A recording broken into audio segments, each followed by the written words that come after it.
welcome the 20 community media that are linked.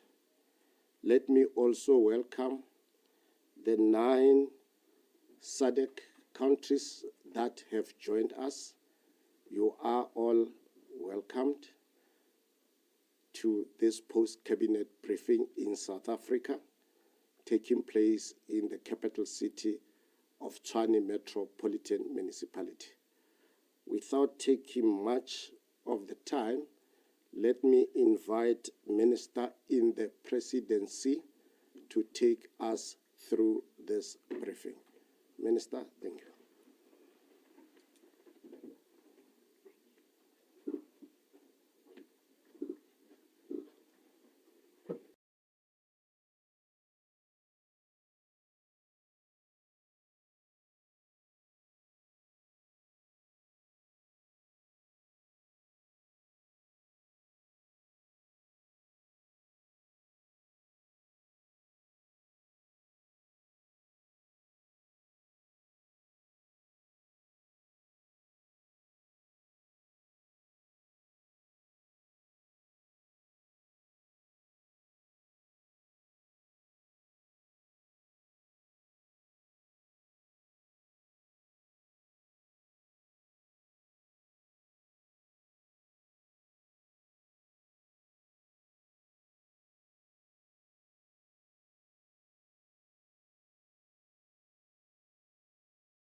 2025 because of other commitments.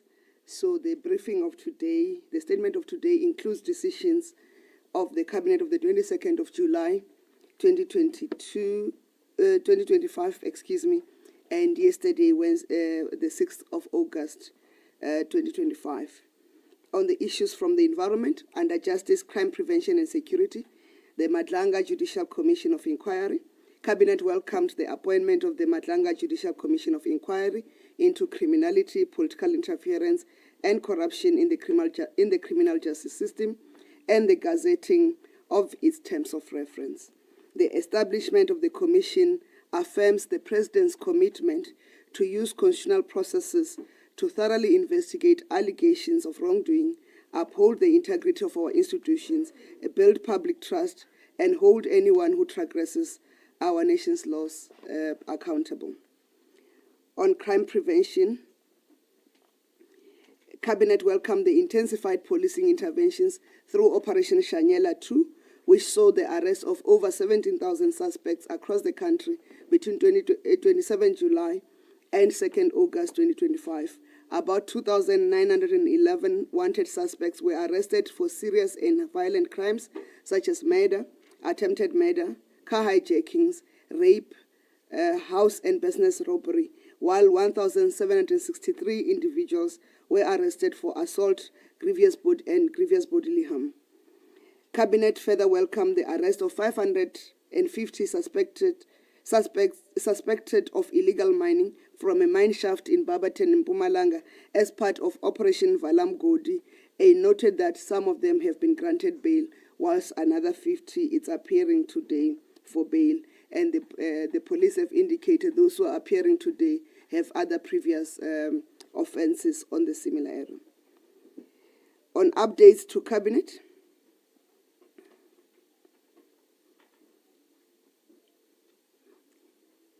my apologies. On updates to Cabinet, first is the framework deal with the United States of America. Cabinet received an update on the framework deal with the United States of America in light of the 30% tariffs against South Africa that are expected to come into effect today, the 7th of August 2025, with the provision that the tariffs will be reviewed as soon as the two countries reach a deal. Cabinet affirmed government's commitment to finding constructive and sustainable solutions through continued engagements with the United States of America, including at a presidential level. As communicated this morning through the Presidency, President Ramaphosa has reached out through a phone call to President Trump yesterday morning as part of bolstering South Africa's negotiation efforts on the trade agreement.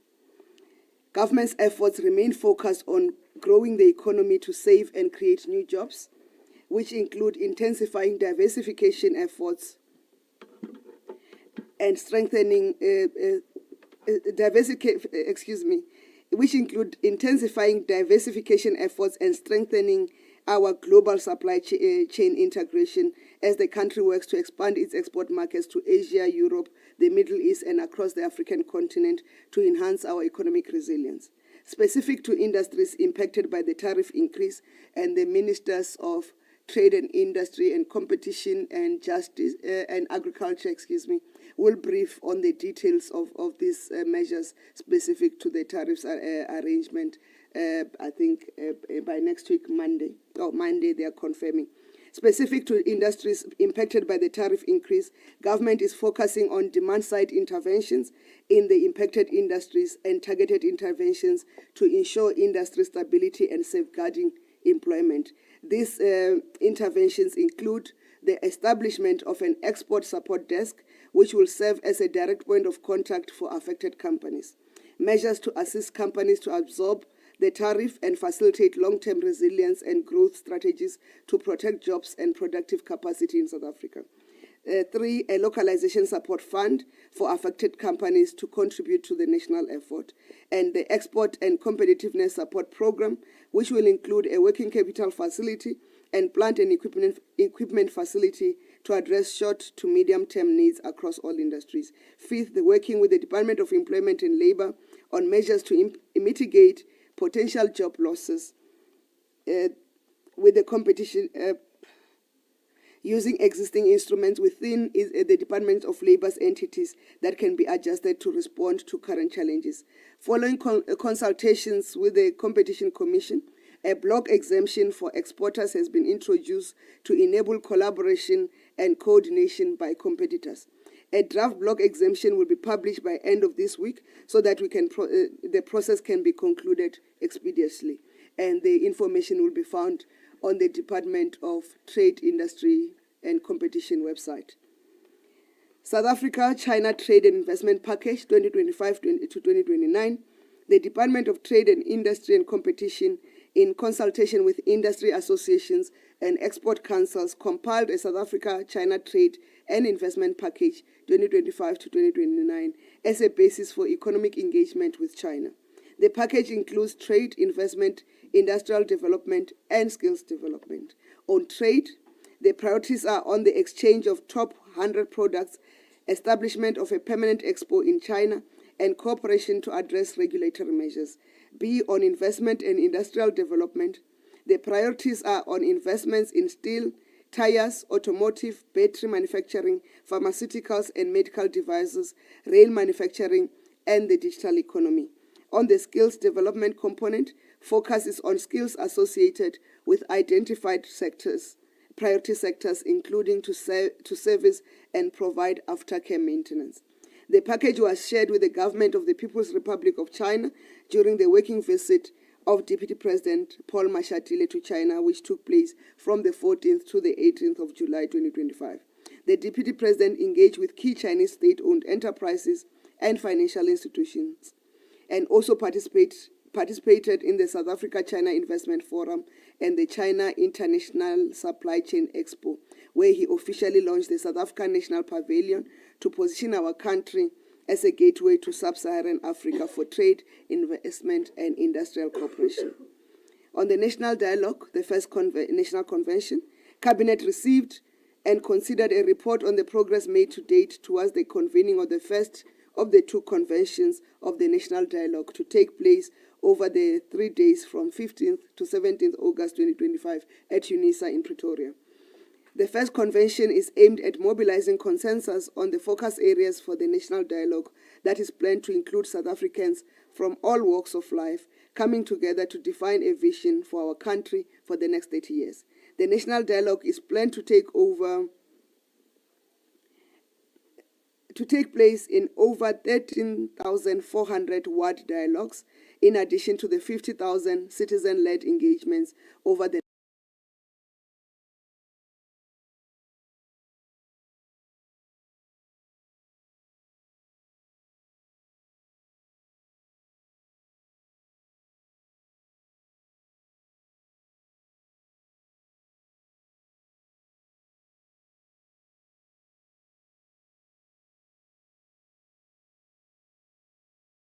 next 12 months from the convening of the first convention. The initiative has already seen an overwhelming interest, with more than 737 organizations from more than 30 sectors registering to participate, reflecting the strong desire among South Africans to shape their shared future. Cabinet reaffirmed that the national dialogue is not merely a platform for discussion, but a powerful mechanism for action, laying the foundation for a more inclusive and united South Africa. On the carbon border adjustment mechanism, Cabinet was appraised on progress in determining the impact of the carbon border adjustment mechanism on South Africa's economy, including in sectors or products covered by the CBAMs, as well as overall economic impacts, and consider a balanced set of actions and messaging that reflect both our developmental needs and commitments to climate change. Cabinet approved the implementation of a government-wide, multidimensional approach led by the DTIC, including partnerships with academia, private sector and organized labor, to leverage on the decarbonization strategies and utilize both bilateral, multilateral, and other available platforms to lobby and campaign against CBAM.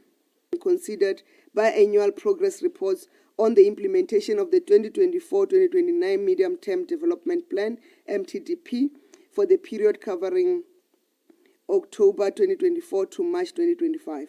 The MTDP outlines key priorities of the 7th administration, building on the National Development Plan and state priorities adopted by the Government of National Unity, for the period 2024 to 2029, namely 1. An inclusive growth and job creation, reducing poverty and tackling the high cost of living, and building a capable and developmental state. The Minister of Planning, Monitoring and Evaluation on the matter on next week, Tuesday.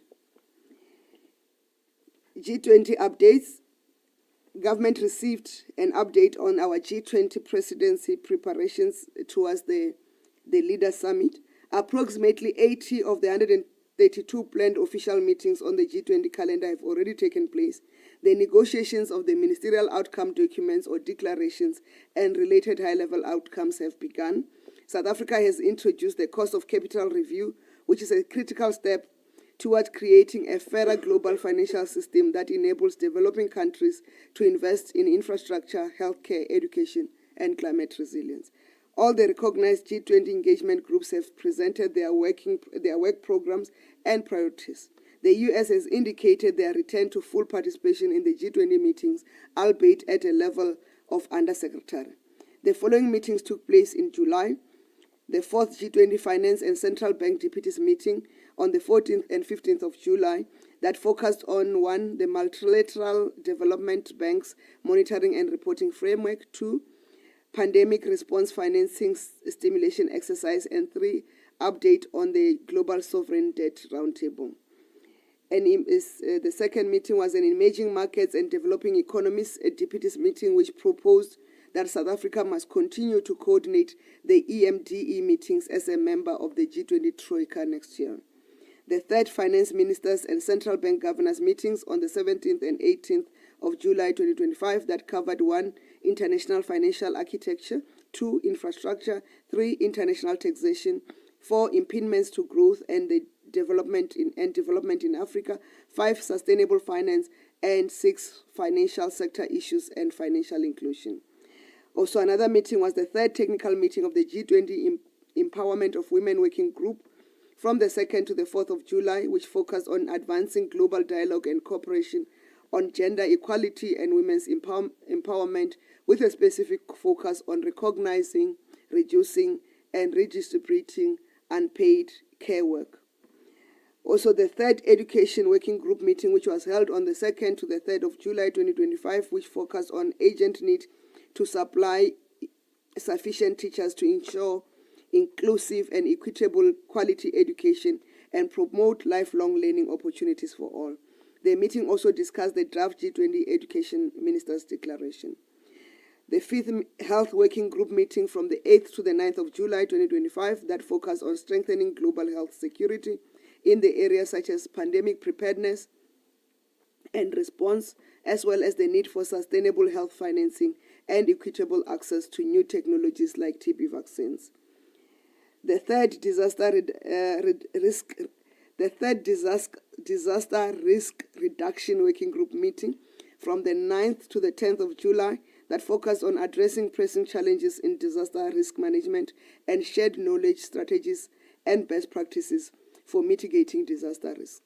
The fourth meeting of Task Force 1, Inclusive Economic Growth, Industrialization, Empowerment, Employment, and Reduction of Inequality, which was held on from the 9th to the 10th of July, which focused on strategies to promote inclusive economic growth, industrialization, employment, and reducing inequality.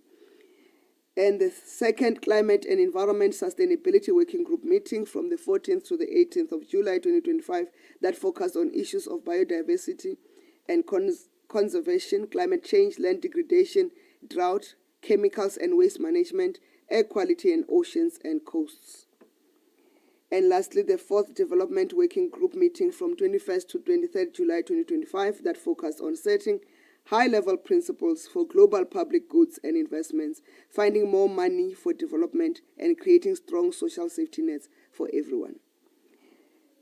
A Giyani Water Intervention Program, which Giyani is in the Mupani district of Limpopo. Cabinet received an update on the implementation progress of the Giyani Water Intervention Program. South Africans will recall that the Giyani water shortage has been a serious constraint from the 5th administration, 6th administration, and now we are moving from the 6th administration to the 7th administration. Our interventions are starting to bear fruit. In terms of the update, the Giyani Water Services Project, which involves the construction of 325 kilometers of bulk pipelines from the Giyani Water Treatment Works to include service reservoirs to supply 55 villages in Giyani and auxiliaries. The overall project progress is currently at 90.23%. Pressure testing and commissioning account for most 90% of the remaining works. The project is envisaged to be completed by September 2025. The Giyani 55 Villages Reticulation Phase 1, which involved reticulation and household metered connections to 24 of the 55 villages. This project has 23 out of the 24 villages completed with reticulation and household connections. The remaining Risinga View village will be completed by end of July 2025, which means it has been completed. Phase 2A, which involves reticulating and metered household connections to 15 villages, will be implemented in the 2025-26 financial year, which is the current financial year, which ends in March 2026. In Phase 2B, the remaining 16 villages will be implemented in the outer year of the MTEF, which will mean 2026-2027 financial year. The upgrade of the Giyani Water Treatment Works from the 30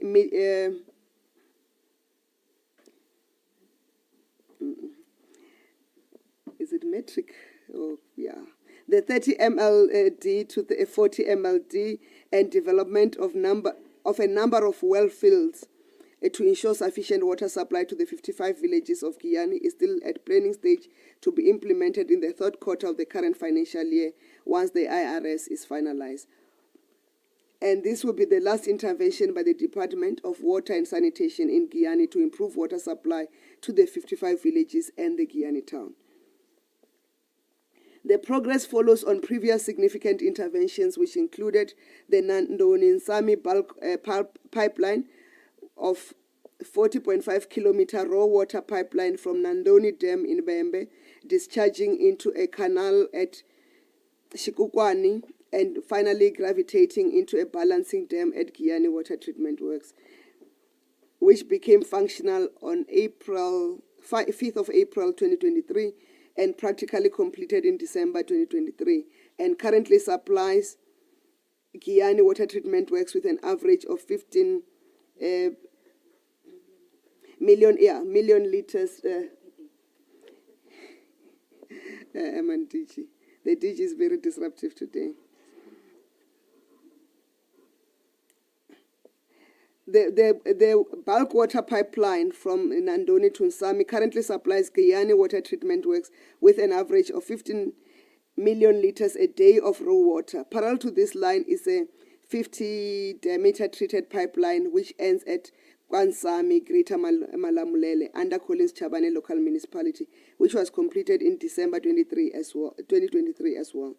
The refurbishment of the Guyana water treatment works to restore its original production capacity to 30 million liters per day, which had fallen to between 13 and 17 million liters a day, was completed in June 2024, meaning that we are now supplying 30 million liters a day to the Guyana through the Guyana water treatment works. The completed projects costed an estimated 6 billion rands, funded by the Department of Water and Sanitation. South Africa-Nigeria cooperation on oil and gas sector. Cabinet was appraised on the outcomes of the technical working visit to Nigeria undertaken by Minister Gwede Mantashe of the Department of Mineral Resources and Petroleum to discuss cooperation in the mining, oil and gas sectors as part of South Africa-Nigeria Binational Commission, or the BNC. Nigeria seeks to develop its mining sector through exploration and production of its vast mineral resources and to leverage on South Africa's vast experience in the mining sector. South Africa has an interest in securing oil allocations and liquid petroleum gas (LPG) supply from Nigeria, and also to learn from Nigeria's vast experience in oil and gas exploration, given our next phase into the oil and gas exploration in South Africa. Cabinet was informed of Nigeria's commitment to finalize by end of August 2025 the commercial terms for crude oil allocations to South Africa that will enable direct access for South African state-owned and private refineries. Advancing the implementation of the reforms, which are the Operation Vulindlela reforms in the freight and logistics sector. Cabinet, the approval of the appointment of the regulator board, whose aim is to provide oversight over the transport economic regulator in its strategic matters to ensure the good governance and financial oversight. The TRE board will ensure alignment of economic regulatory principles across all modes of transport, inclusive of ports, rail, road, and aviation. The board will strive for streamlining regulation in promoting fair pricing with key objectives of protecting the users and boosting competition. The appointment will ensure that the statutory mandate is performed to the highest levels of its ethics and service delivery. The appointment of the board is key in the establishment and operationalization of the transport economic regulator as one of the government's priorities to support the reform agenda, which will improve the ease of doing business by consolidating and streamlining regulatory processes, automating permit and other applications, reducing costs of compliance, and it will create policy certainty, which will help to attract the required investment, particularly in the transport sector. The TER will ensure that the rules of the game are fair amongst both government and private entities. It will strive for the fair pricing to help to prevent unjustified fare increases in transport, to ensure the passengers get value for money. This will cushion the poor and the working class, who majority depend on public transport. This will contribute to the reduction of the money they spend on transport monthly. That will translate to a disposable income and affordability. The TRE board will have to ensure that the third-party operators to be admitted to the national rail network owned by the Transnet infrastructure manager are treated fairly and encourage ownership of rolling stock, which will ensure predictable pricing for logistics and translate with long-term investment and investor confidence. This will assist the government. This will assist in the government's strategic objectives of economic development and job creation, with multiple job creators in the transport sector. The movement from freight road to rail will be achieved where companies will shift bulk goods like coal containers to rail, therefore reducing the environmental impacts, preservation of our roads, easing our road congestion, and less accidents on the roads. The board will ensure balances to regulatory approach across the modes in discharging its fiduciary duties. This work and the appointment of the TR board is part of supporting the efforts done by the Department of Transport when they've invited participants in the rail network, what do they call it, PSP, and then also in the rail network statement that they articulated as part of making sure that our freight and logistics sector is solid to support our efforts on economic growth. Decisions of Cabinet. One is the accession to the Afreximbank Establishment Agreement. Cabinet approved South Africa's accession to the Afreximbank Establishment Agreement to attain full membership, unlock the full suite of Afreximbank's trade and investment instruments, financing facilities, and strategic partnership offerings in support of national and continental developmental priorities. South Africa, through the Export Credit Insurance Corporation, will transition to Class A shareholding, which will give the country stronger role in Afreximbank's governance, including influence over its strategic direction, structure, and leadership appointments. By acceding to the establishment agreement and becoming a sovereign member, the South African government unlocks Afreximbank's ability to deepen its export and investment financial assistance through the provision of funding, products and services to South African companies, commercial banks, as well as South African state-owned entities, and thus supporting exports and the reindustrialization of the South African economy. In addition, sovereign membership provides access to the bank's intervention facilities, often used to assist African member states and their private institutions wherever there is a market failure, global financial, economic, and geopolitical crisis. 2, on the 2026 budget process, the principles, guidelines, and calendar. Cabinet considered a proposal on budget reforms aimed at building a budgeting system that supports South Africa's developmental goals while safeguarding long-term fiscal sustainability. And Cabinet also approved the 2024-2029 budget principles and the 2020-2026 MTF guidelines and the 2026 budget process calendar. And the statement details the 2024-2029 budget principles. This is to avoid the situation that confronted us during the 2025-2026 budget process. So we have the same principles that will guide that process as part of strengthening the operations of the Government of National Unity.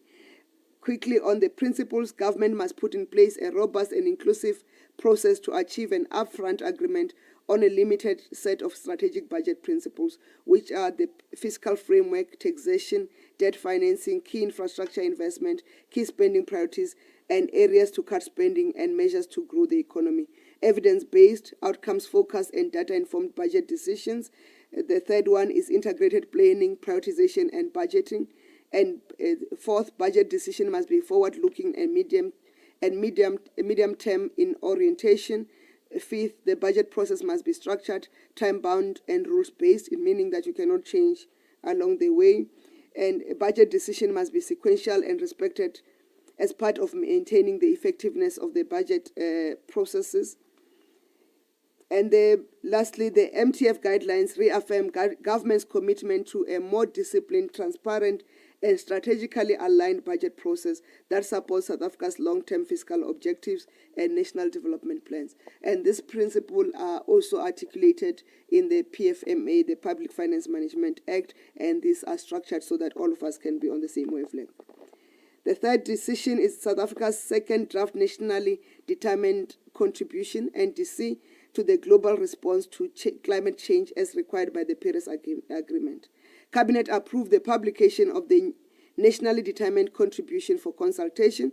The second NDC proposes the greenhouse gas emissions target range of 320 to 380 metric tons of carbon dioxide by 2035.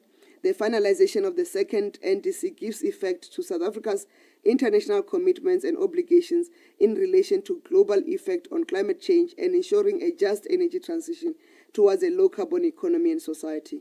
Government undertook a technical analysis of the country's likely greenhouse gas emissions pathways up to 2035, as well as an analysis of South Africa's legal obligations under the Paris Agreement and Rulebook, and the country's planned renewable energy capacity for 2035, and the National Energy Efficiency Strategy, and the Integrated Resource Plan. The nationally determined contribution has been published by the Department of Forestry, Fisheries and Environment through their website, which is www.ppe.gov.za. Report on Ministerial Roundtable, Natural Diamonds, Challenges and Opportunities.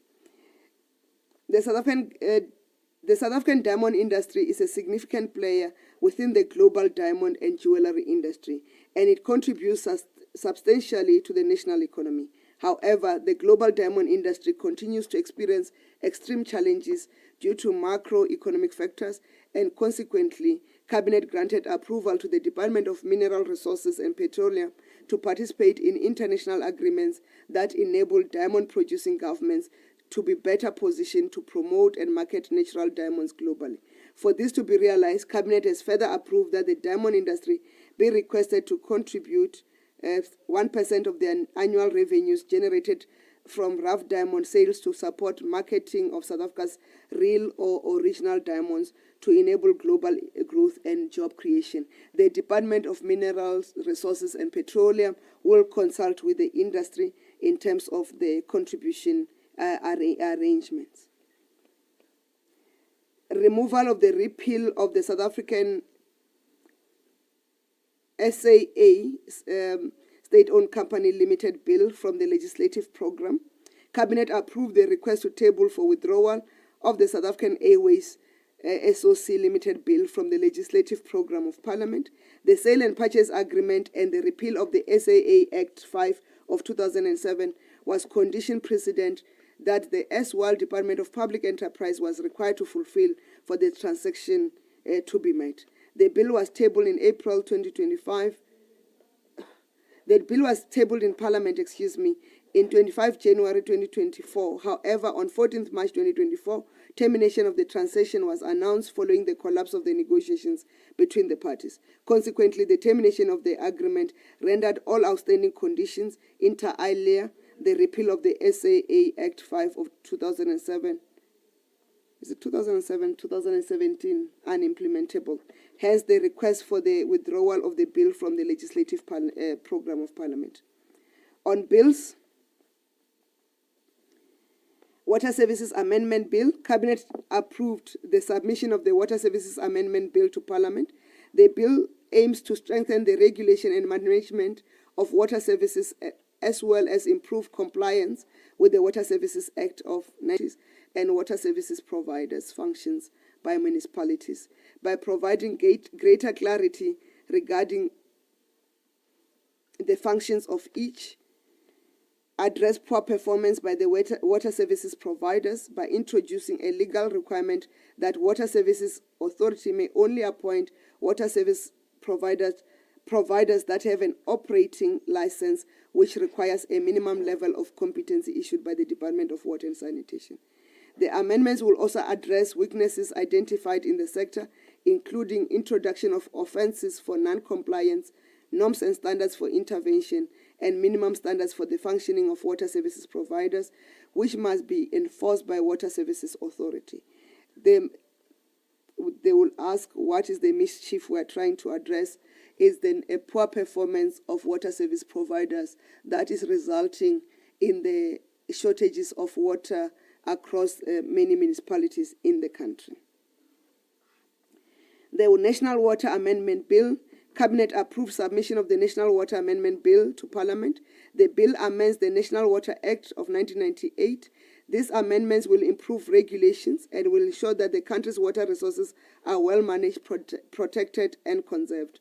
The bill also makes proposals to eliminate the imbalances of the past relating to water allocation and also gives effect to Section 27 of the Constitution of the Republic of South Africa by making provisions to enhance protection of the country's water resources. And lastly, the Draft Children's Amendment Bill. Cabinet approved publication of the Draft Children's Amendment Bill for public comments.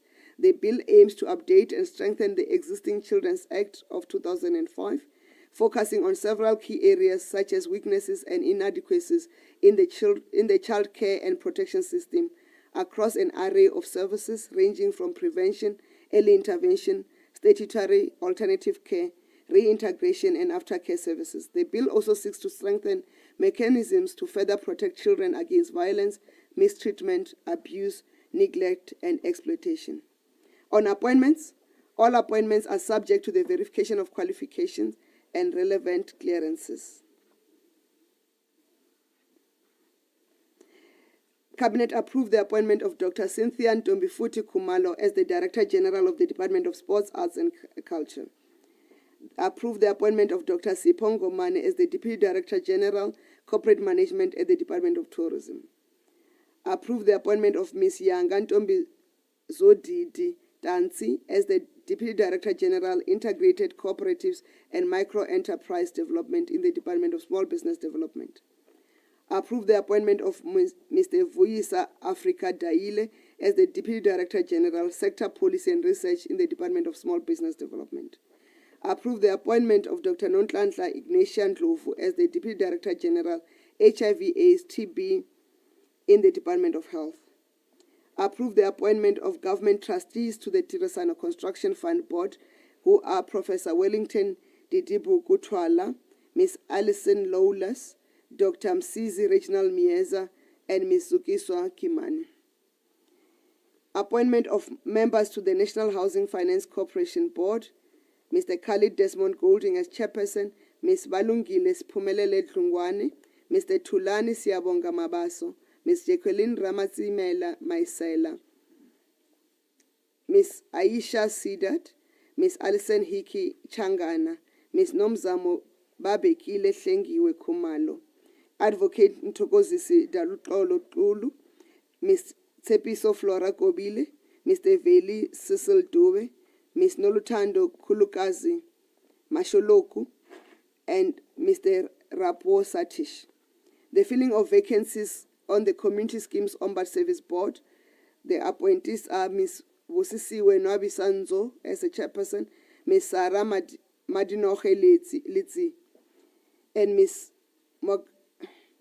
Mognambal Karen Muthen, and Mr. Nduduzi Ovel Skumbuzo Zungu. The filling of vacancies in the Property Practitioners Regulatory Authorities Board, Ms. Manari Evelyn Mamabulo, and Ms. Miriam Mapule Mashiteng, Mr. Lishabe Samuel Rampedi, and Mr. Thomas Korombi Sigit. The filling of a vacancy on the board of the Housing Development Agency, Mr. Malisela Phineas Sibajana.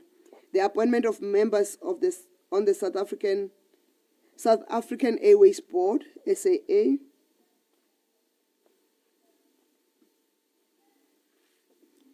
I'm looking whether the amendment that needed to be done has been done. Ms. Sedzani Faith Mudau as the chairperson, Ms. Fatima Geni as the deputy chairperson, Mr. Tienas Bodhiter, Mr. Mngomezi India, Mr. Dennis Thokozani Dlomo, Ms. Pamela Bulelwa Yako, Ms. Bongiwe Pichi, Dr. Salume Shilwane Mwabuze, Dr. Pritish Dala, Mr.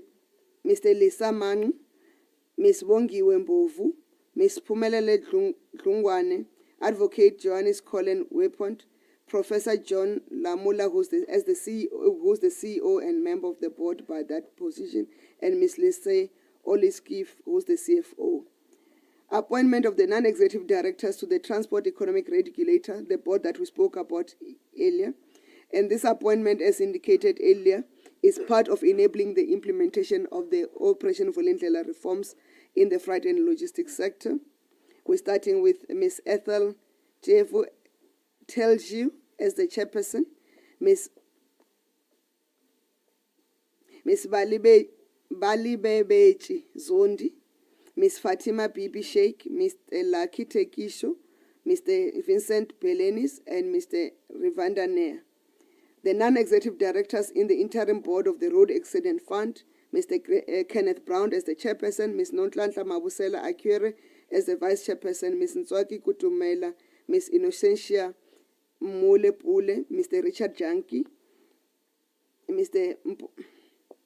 Mpochane Alfred Mkipeni, Mr. Neshi Balton, and Ms. Alfredina Ntina Temba. Upcoming events. Women's Day. The country will commemorate the 2025 National Women's Day on the 9th of August at the Nkowankowa National Stadium in Zanin in Limpopo. This year's commemoration takes place under the overarching theme, Building Resilient Economies for All, which aligns with South Africa's presidency of the G20 and its commitment to the principles of solidarity, equality, and sustainability. This year's program emphasizes advancing women's participation in leadership and economic life, promoting financial inclusion, and confronting gender-based violence and femicide as a critical barrier to women's empowerment. Women's Month is not only a celebration to honor the resilience and the contribution of women in all their diversity, but a call to action to ensure women's full and equal inclusion in shaping South Africa's future. The JCPS GBV Awareness and Prevention Activation in Mbizo. The Justice, Crime Prevention and Security Cluster will host a gender-based violence and femicide awareness and prevention activation in Mbizo on the 8th of August in Gapane in Limpopo. The activation will bring together government departments, civil society, traditional leaders, and local community to raise awareness and strengthen community response to the scourge of GBV. The Africa Investment Summit. Cabinet gave approval for South Africa to host the African Union Water Investment Summit in Cape Town from the 13th to the 15th of August 2025. The summit will bring together heads of state and government, African ministers of water, G20 member states, investors and private sector policymakers, academics, international organizations, and related sectors to exchange views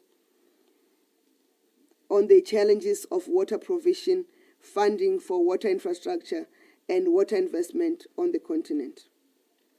The summit is aligned to the G20 goal of increasing the quality and quantity of climate finance flows to developing countries by mobilizing investments for water security and resilience, as well as sustainable sanitation. Rand Water's Zuckerbosch water purification works plant. President Ramaphosa will launch Rand Water's Zuckerbosch water purification works plant near Vereeniging on the 8th of August 2025. It is the biggest state-of-the-art water purification plant in Africa and aims to augment the current water supply capacity of Rand Water and contribute to the water security of Gauteng. Messages, condolences. Cabinet expressed condolences to the friends and families of the government of Nigeria and its people following the passing of the country's former president, President Muhammadu Buhari. President Buhari's leadership brought our two nations closer together and contributed to Africa's collective growth and development. Ms. Tracy Brown, a regional court prosecutor attached to the New Brighton court in Gqeberha, who was brutally murdered in front of her house. Her murder is an attack on the rule of law and our tireless efforts to hold criminals accountable. Renowned journalist and executive editor of the Sowetan newspaper, Pearl Sebulao, whose journalism career spans over 2 decades. Veteran actress and comedian Mehmet Ditsecho, whose illustrious career spanned television, theater, and film.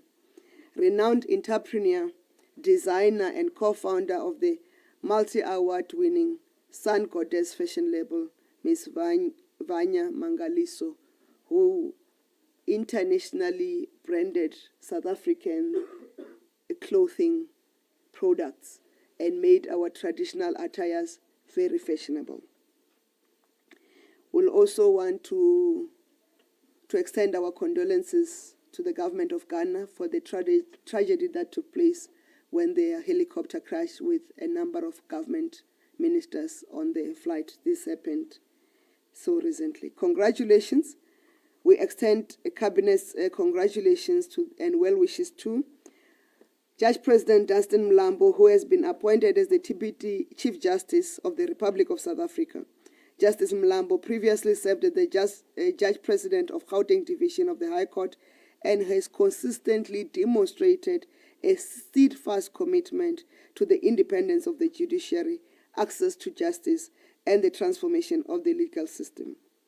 Dr. Mafu Rakometsi, CEO of the Umalusi Council, on his appointment as the President of the International Association for Education Assessment, continuously demonstrating South Africa's leadership in the education sector. To Team South Africa for a spectacular performance at the 2025 FICU World University Games in Germany. Team South Africa ended the Games with a total of 19 medals, which included 6 gold, 5 silver, and 8 bronze. You cannot miss out in those contributions. Bayanda Walaza, South Africa's 100-meter and 200-meter gold sensation.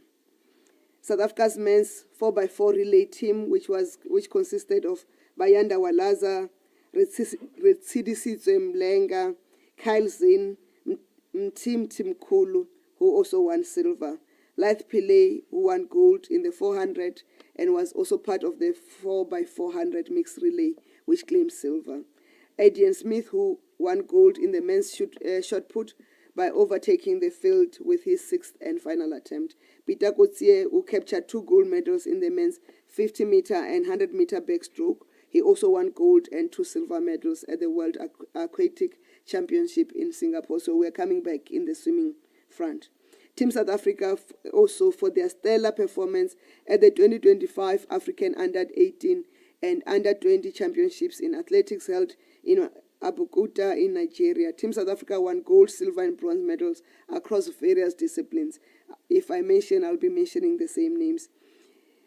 Zakiti Nene for winning bronze in the 400-meter at the London Diamond League. Retsedisizwe Mlenga for achieving World Championship 100-meter standard in Austria. South Africa's Under-20 team, the Junior Springboks, for winning World Rugby Union Championship in Rovigo, Italy. Aldrich Potgieter for securing his first PGA Tour title at only 20 years of age by winning the 2025 Rocket Classic at the Detroit Golf Club in the USA. The South African cricket legends for winning the final of the World Championship at the Legends in Birmingham, England. The Red Hill School for making history by becoming the first South African school to win the Under-17 World Schools Netball Cup. The SABC News Service for marking 75 years of service to the nation.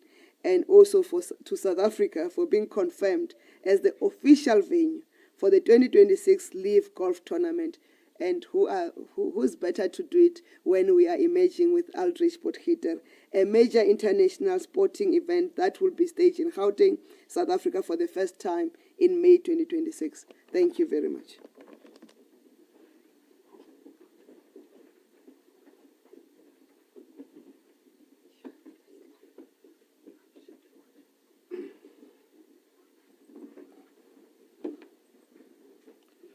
Thank you very much, Minister, for the comprehensive feedback of the 2 cabinet meetings that took place. But also thank you very much for the update on the South African position on current events.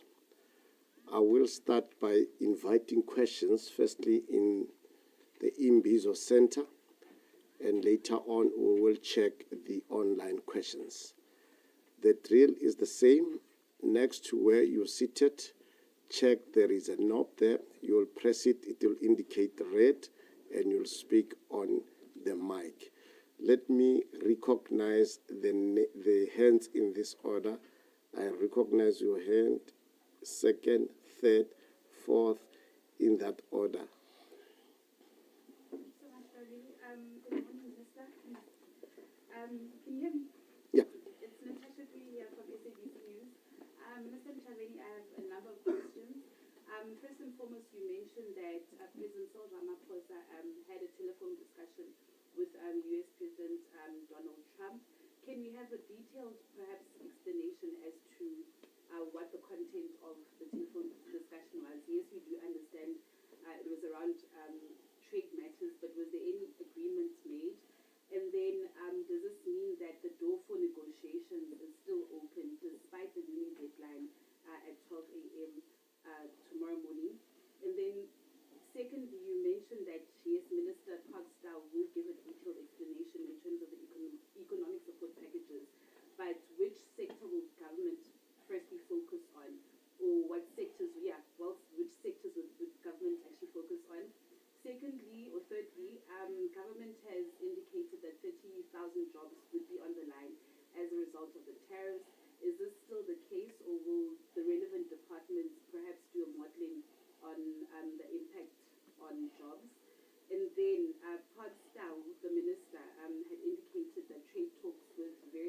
markets in countries like Asia, Europe, the Middle East, and the Americas are at an advanced stage. As Cabinet, could you please indicate how soon actual trading with these companies will begin with? And yesterday, I don't know if you've seen it on the SABC, but our colleague Lucy Porade, they had actually spoken to one of the exporters in the Western Cape, and he indicated that the support packages that they are receiving are not sufficient. Perhaps your comment on that. And then lastly, this is from my colleague Untanta, who's doing a story about the weather. Government has actually issued a call to residents to remain vigilant after the South African Weather Service had issued a yellow level 3 warning.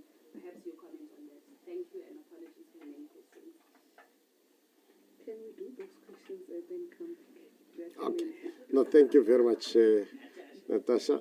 You took time. Maybe let's give Minister an opportunity to respond, and then we'll go to the other questions. Thank you.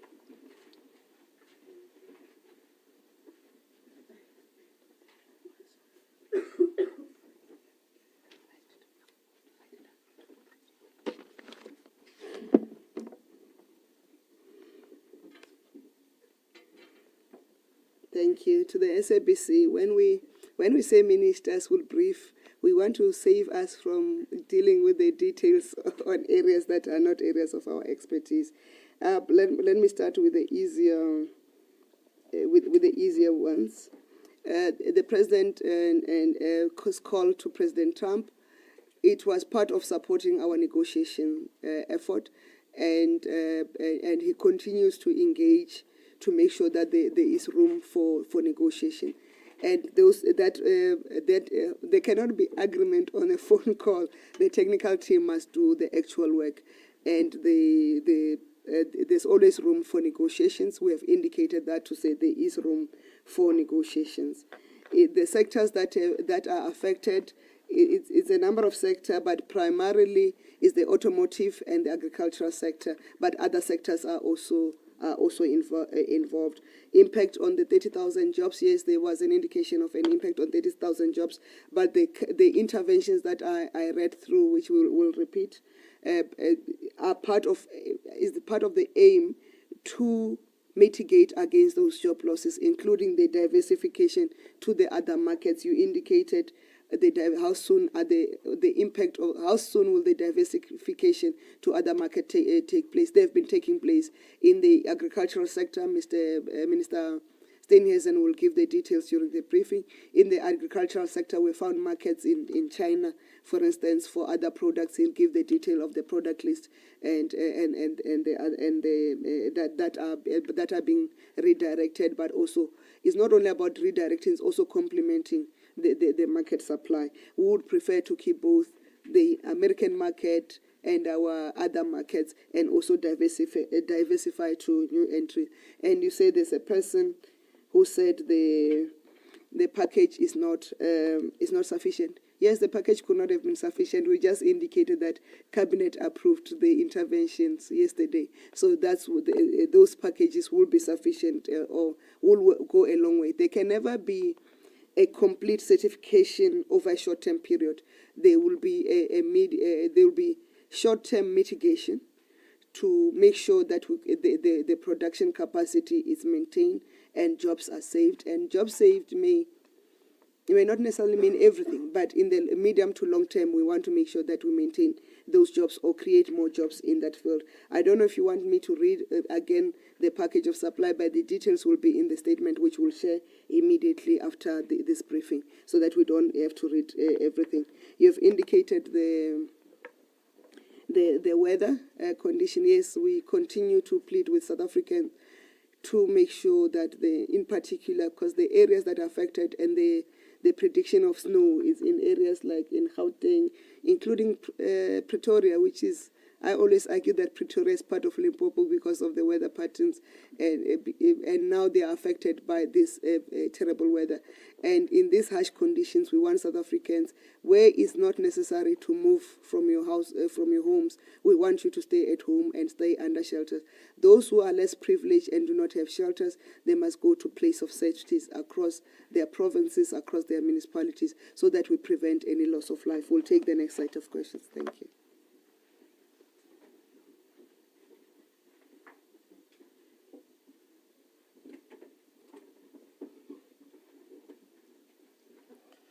Thank you very much, Minister. We proceed in that order.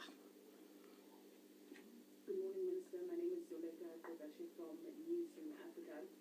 I noted that you cautiously avoided Natasha's question about watching the SABC. You hope that you were watching Newsroom Africa instead.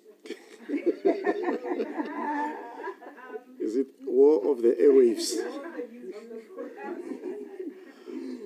Minister, I just want to piggyback on that question that was asked by Natasha about the nature of the discussions between President Cyril Ramaphosa and US President Donald Trump.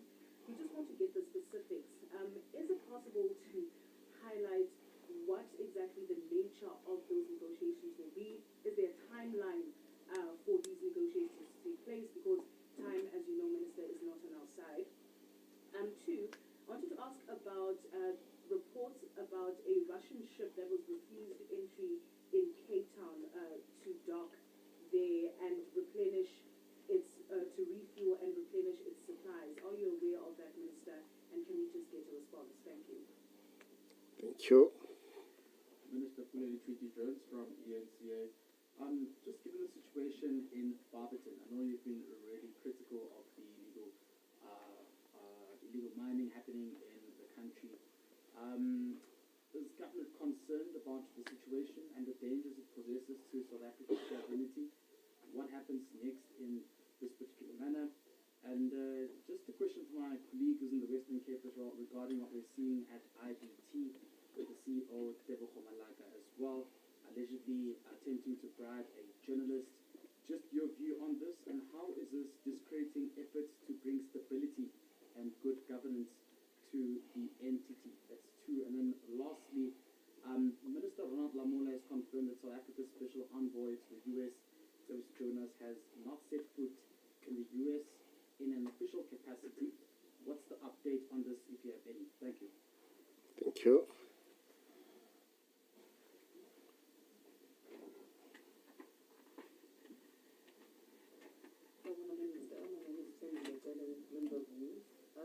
Just a few questions. I think the one linked to Natasha's one. There is a sentence in this statement that speaks to the provision that tariffs will be reviewed as soon as the two countries reach a deal. Does that mean that the US administration has indicated that there is scope to review the 30% that South Africa currently has? I just want to be clear that that is what that sentence means. And then secondly, on the G20, where you speak of a return of participation from the US. So is this confirmation that the US had in fact withdrawn from participation? And when you say undersecretary, are you referring to the foreign ministry on that side, Marco Rubio's undersecretary, or who in specific are you referring to? And then the last one is with regard to the timing of the China trade deal. Is this part of diversifying markets and bolstering current trade relations to offset what we would have lost in terms of the US relations, or is it just something that is the normal course of business? Thank you very much. Thank you very much, Minister. Before we go to the online ones.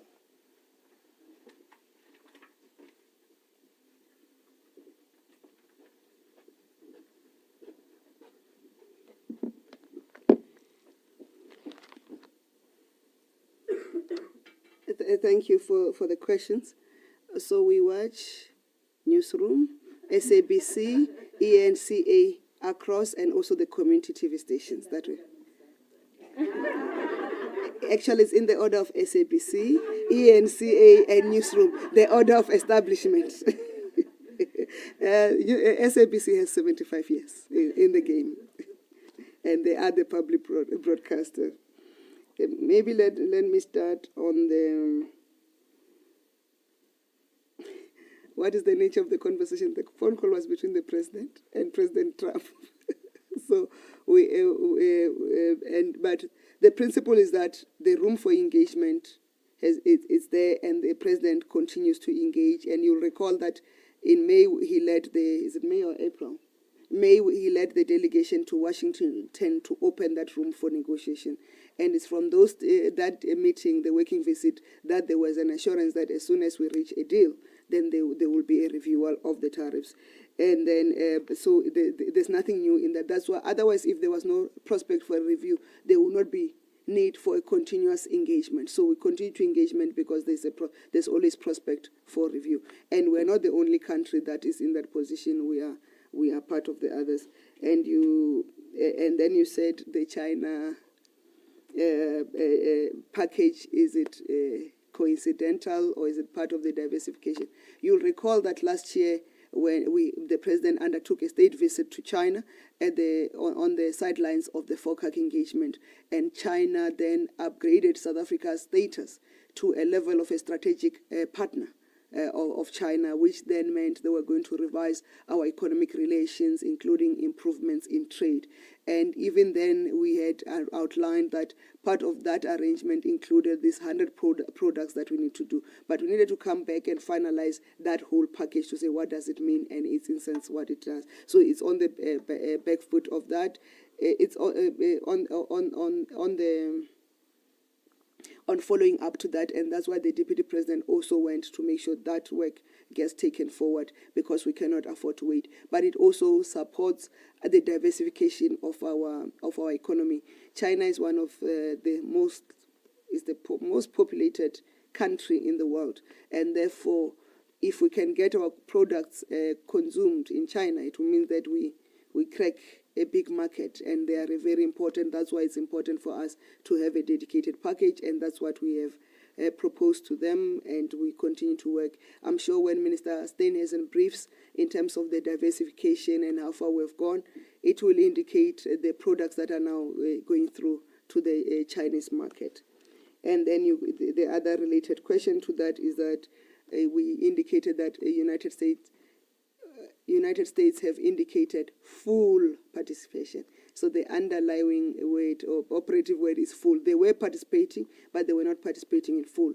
We need to all remember that the next president of the G20 is the United States of America. So they must take over from South Africa. So this is part of preparing for them to also take over. So that's why they're full. So and the related question you asked is whether this undersecretary is the undersecretary of the Foreign Secretary Rubio. Remember, G20 is not foreign affairs. It's across the stream. It's finance, it's women, it's youth, it's all sectors that are participating.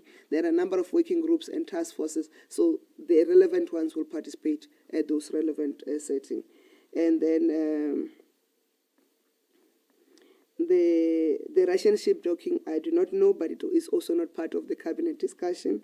The CEO of IDT, I will not. It was not part of cabinet discussion, but I'm aware that Minister McPherson is briefing later today on that matter, because he's the line minister responsible for that, and on whether the special envoy Mr. Mcebisi Jonas has visited the U.S. I think we must stick to the word of Minister Lamola as the minister responsible for international relations. He's best placed to articulate on that. On the illegal mining, yes, the impact on the economy is very devastating. If you check the reports that we have been giving, not only on safety and security, but also the impact of the economy, because then we need to know where is the ore that is being mined there going to. And we said losses in tax that the country forgoes, because that whatever is mined, whichever ore is taken out, is not accounted for tax purposes. So SARS is losing a very serious income. Secondly, the people, the damage that is done to the environment with those mines, in particular the underground mines, the instability that it causes. You'll recall that I think it was last year when the city of Joburg had an explosion because of the movement of illegal miners underneath who cut a wrong cable. And not only the inner city, but also on the M1, there was a fire around that, because that's the damage to the country's infrastructure, causes economic setback for the country. But on a security level, those people carry high caliber weapons, which they don't only use underground, but they also use in the communities where they reside themselves, and threaten women, threaten the security of the communities where they found themselves. You'll recall, like I think it was last year, when we indicated a number of people who were shot, not because they were directly, it was aimed at them, but stray bullets that attacked them. But you will also recall the rape of women in the country by those illegal miners which happened in the Gauteng, in the border of Gauteng and the Northwest Province. So that's why we continue and intensify the work of Operation Valam Godi to make sure that no holdings remain unattended to, but also the criminal elements move out.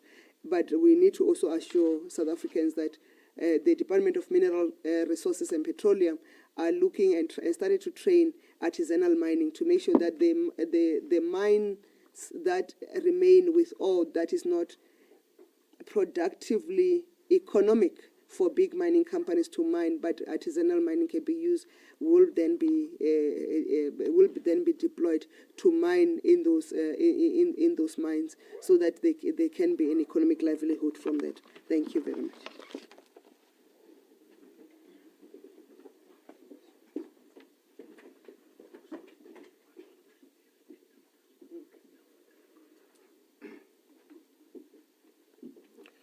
Thank you very much, Minister, for the comprehensive responses.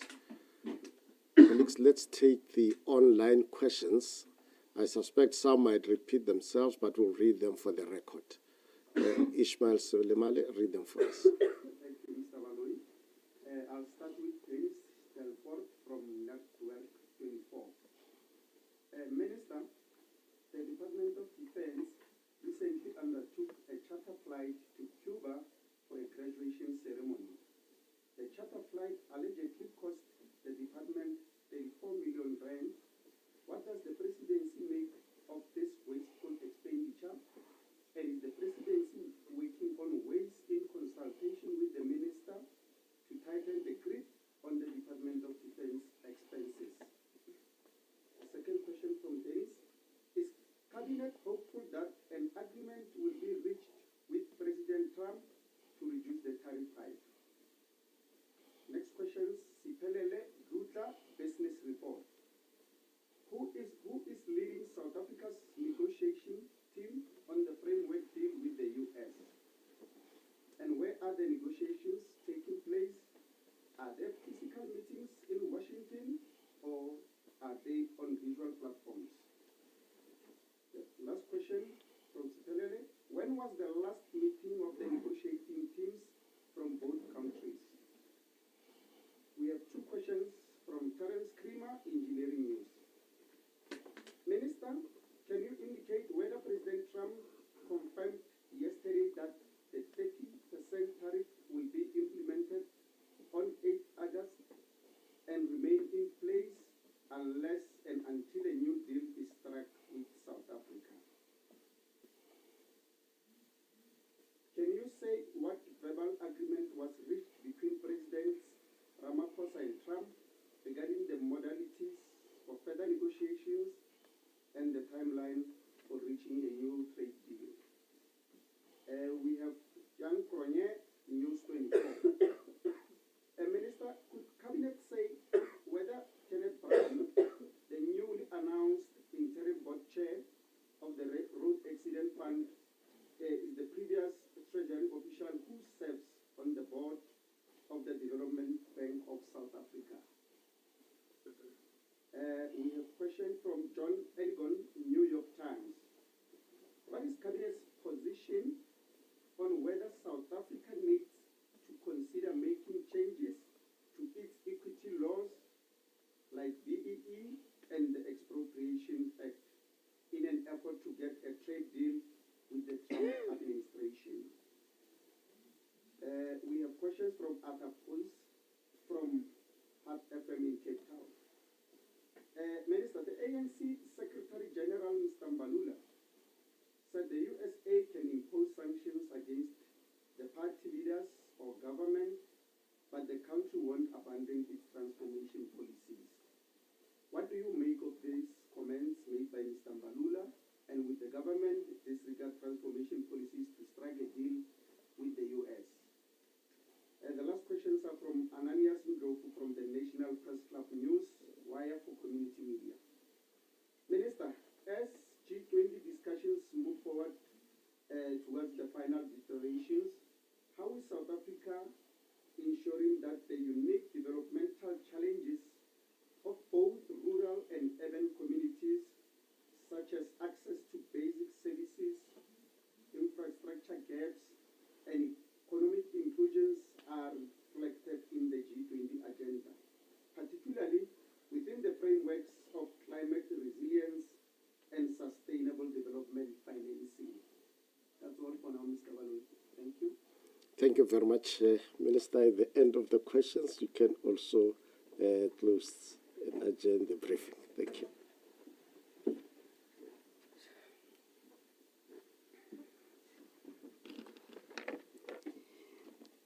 Thank you for the questions. I need to remind us that this is not the briefing of the presidency, this is the briefing of post-cabinet. So the cabinet was not briefed on the defense trip to Cuba, so that question must be directed to the Minister of Defense. Is cabinet confident of that agreement will be reached with the United States of America as it relates to tariffs? We will not be putting efforts in the negotiations if we were not hopeful, like you said, that cabinet that there is room to reach an agreement. And I must also clarify on this matter. Somebody has sent me a message to say the people think it's 30,000 jobs in the agricultural sector. No. The estimation, which is not yet final, is around across all sectors. And we, like the question that was raised earlier, we are working on the modeling to determine the exact impact as the companies come through, to say what is the total number of jobs that will be affected and how many of those jobs will be able to save from the diversification and the localization inputs, as we have mentioned in the in the statement.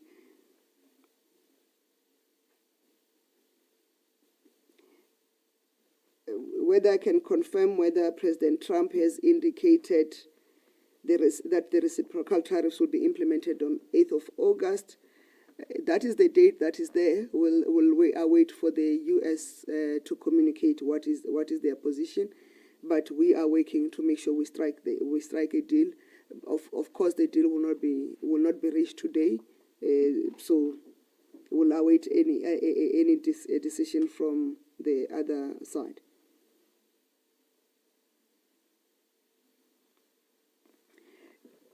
And the other question is whether President Ramaphosa and Trump agreed on the modalities for further negotiation and timeline for reaching a trade deal.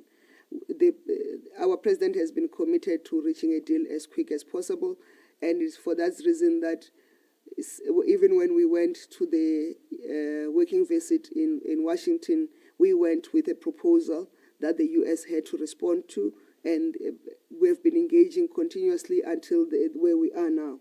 In terms of those engagement, and we will prefer a deal as soon as possible. And who is leading the negotiations? Of course, is the Minister of Trade, Industry and Competition, supported by the other ministers in the economic cluster who are there actively there. It's the Minister of Agriculture, but you also have the Minister of International Relations and Cooperation as the primary diplomat of the country.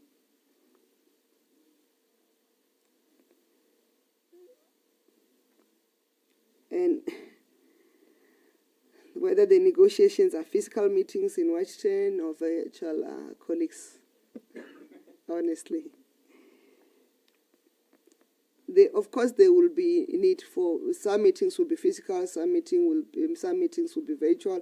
It's a variety of how you meet the quickest you can meet. Some discussions will be telephonic and so forth. Let's not go down to that level. The issue is that there are engagements that are going on. There's a team, South Africa, that is engaging. The team is led by Minister Tau, supported by Minister Lamula and other ministers in the economic sector, and overall is led by the president, who engaged with President Trump from time to time on those matters.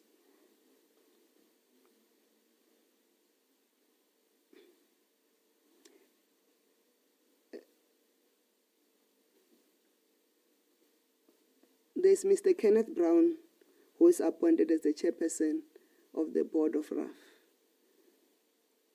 I don't think it's fair to expect me to have profiles of people that are here. You can go and check. I'm sure RAF will put this profile on the website, because the expectation that I'll be carrying profiles of where the people previously worked is really unfair on me.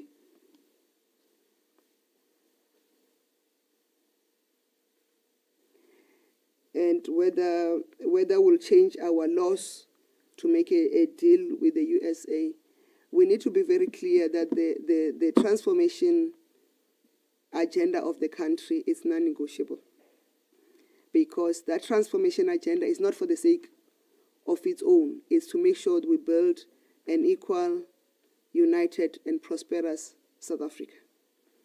There have not been any law in this country that have been adopted by the Democratic Parliament since 1994 that has been made to be punitive. The laws that have been adopted in this country and passed by Parliament and assented to by various presidents of the Republic have always been meant in the best interest of South Africa, South Africans, and its economy, its social cohesion, its stability, and the overall well-being of our people. If any laws have to be changed, they will be changed in the interest of South Africa and its prosperity.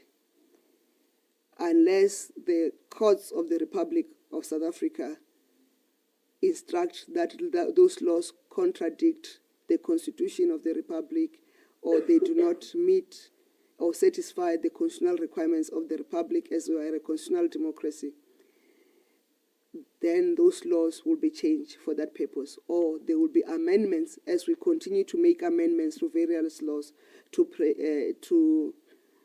promote the impact that we need to achieve and to also come into line with developments that are critical in the interest of South Africa.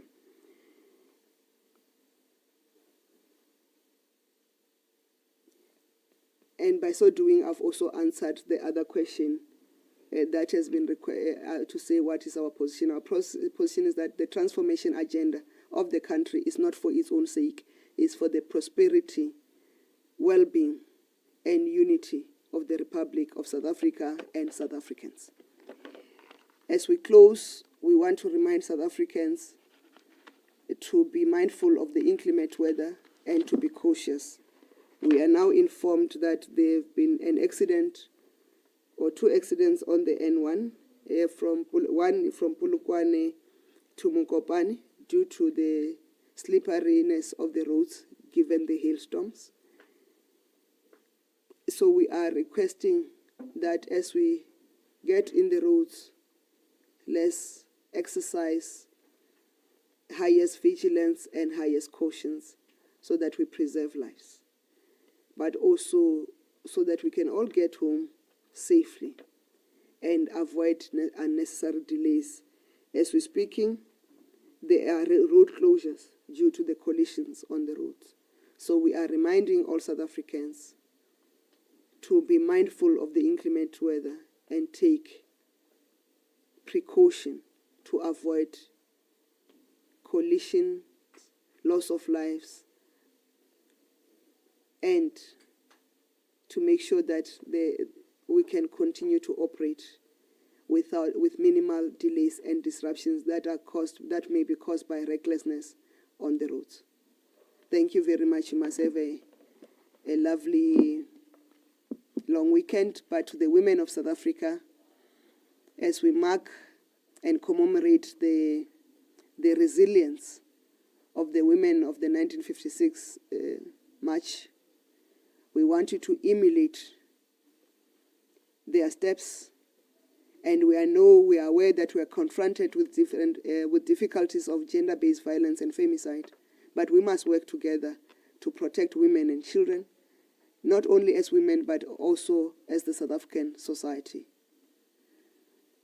The efforts of the women of the 1956 march cannot go in vain. We need to build an inclusive society, an equal society, and a prosperous society for all South Africans, women, youth, and the previously disadvantaged. South Africa can only prosper if there is equity and equality for all. Thank you.